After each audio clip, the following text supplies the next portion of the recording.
ኢትዮጵያ የቀይ ባህር ባለቤት መሆን አለብኝ በሚል እያካሄደች ያለችው አካሄድ ለቀጠናው እጅግ አደገኛ መሆኑን በአሜሪካ የሚገኘው የኤርትራ ኤምባሲ ገለጸ። ኢትዮጵያ በኤርትራ ላይ ያደረገችው ያለችው ዘመቻ ቀጠናውን ወደ አደገኛ ጦርነት የሚያስገባ በመሆኑ ዓለም አቀፍ ማህበረሰብና ሚዲያዎች ትኩረት እንዲሰጡ ተጠይቋል። የኢትዮጵያ አካሄድ የሀገራትን የድንበር ሕግ የጣሰ መሆኑ ተገልጿል።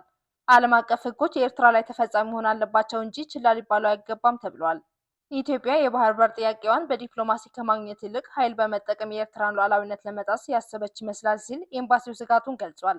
የኢትዮጵያ ንግድ ባንክ አዲስ የምስራችን ይዞ መጥቷል። ከውጭ ሀገር ወደ ሀገር ቤት ገንዘብ መላክን እጅግ ቀላልና ፈጣን የሚያደርግ ሲቢኢ ኮኔክት የተሰኘ አዲስ የዲጂታል ዋሌት መተግበሪያ በይፋ ስራ ጀምሯል። ስለ መተግበሪያው መታወቅ ያለባቸው ዋና ዋና ነጥቦች፣ በህጋዊ መንገድ ያለምንም ተጨማሪ አገልግሎት ክፍያ ገንዘብ መላክ ያስችላል። መተግበሪያውን ከሌሎች የባንክ ሂሳቦች ጋር በማስተሳሰር መጠቀም ይቻላል። ይህንን መተግበሪያ የሚጠቀሙ ደንበኞች የቤትና የመኪና ብድር እንዲያገኙ ምቹ ሁኔታዎችን ይፈጥራል። ይህ ስራ የተሳለጠው ንግድ ባንክ ከስታርፔ ፋይናንሻል ሶሉሽን ወይም የኤግል ላይን እህት ኩባንያ ጋር ባደረገው ስምምነት መሆኑ ተገልጿል። ውድ የሎ ሚዲያ ተመልካቾቻችን አዳዲስ መረጃዎችንና ጥልቅ ትንታኔዎችን ለመከታተል ቻናላችን በሚዲያ ሰብስክራይብ በማድረግ ቤተሰብ ይሁኑ።